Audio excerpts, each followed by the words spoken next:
Hello, everybody. I'm Nicholas Thompson. I'm the CEO of The Atlantic, and I will be your moderator today. We are going to have an incredible session.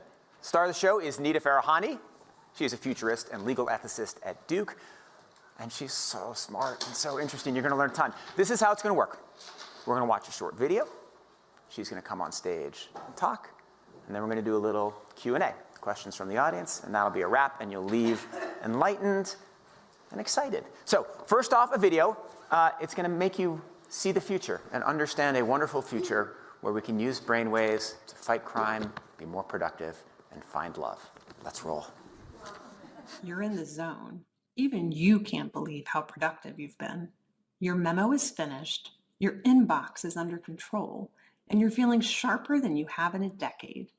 Sensing your joy, your playlist shifts to your favorite song, sending chills up your spine as the music begins to play.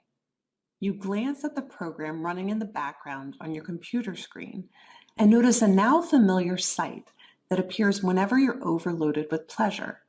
Your theta brainwave activity decreasing in the temporal regions of your brain.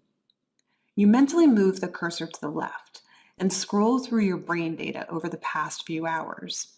You can see your stress levels rising as the deadline to finish your memo approached, causing a peak in your beta brainwave activity right before an alert popped up, telling you to take a brain break.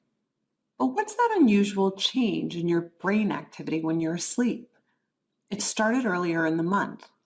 You send a text message to your doctor with a mental swipe of your cursor. Could you take a quick look at my brain data? Anything to worry about? Your mind starts to wander to the new colleague on your team, whom you know you shouldn't be daydreaming about, given the policy against intra-office romance. But you can't help fantasizing just a little. But then you start to worry that your boss will notice your amorous feelings when she checks your brain activity and shift your attention back to the present. You breathe a sigh of relief when the email she sends you later that day congratulates you on your brain metrics from the past quarter, which have earned you another performance bonus. You head home jamming to the music, with your work-issued brain-sensing earbuds still in.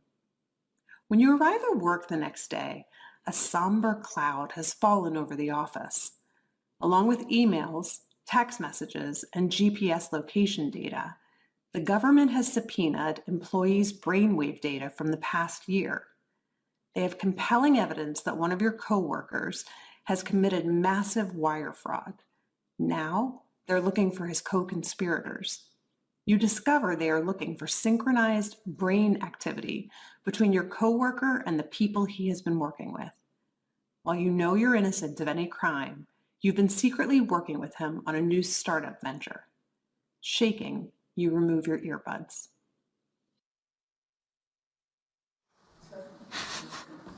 What do you think? Is it a future you're ready for? You may be surprised to learn that it's a future that has already arrived. Everything in that video that you just saw is based on technology that is already here today.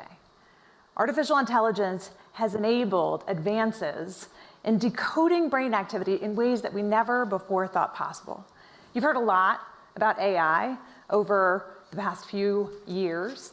Here at Davos, it's been the talk of the hour. But I want to talk about it in a different way, which is the ability to decode brainwave activity. After all, what you think, what you feel, it's all just data.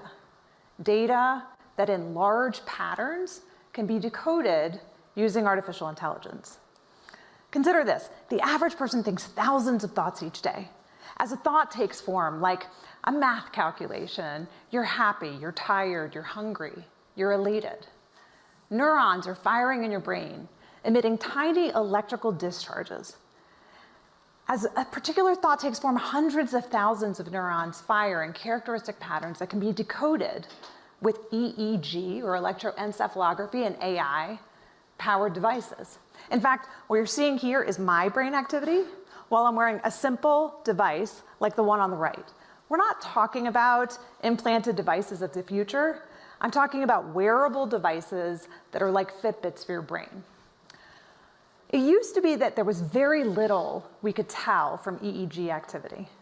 But already, using consumer wearable devices, these are headbands, hats that have sensors that can pick up your brainwave activity, earbuds, headphones, tiny tattoos that you can wear behind your ear.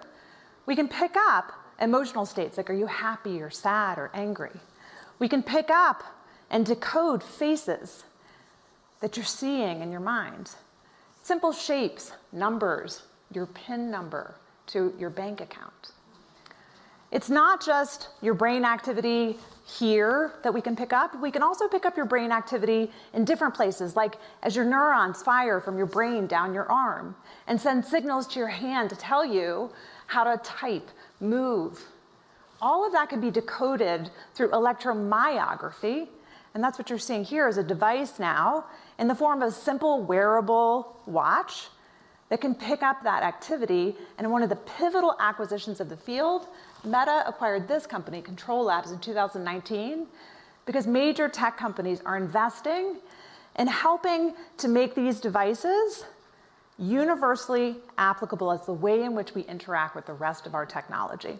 In fact, the coming future, and I mean near-term future, is these devices being the primary way in which we interact with all of the rest of our technology. Rather than a mouse or a keyboard, you can simply swipe with your mind, move your hand more seamlessly when you're in VR or AR, use your brain as the way in which you interact with all of the rest of your technology, which is an exciting and promising future, but also a potentially scary one, a transformative one that will change the way that we interact with other people and even how we understand ourselves.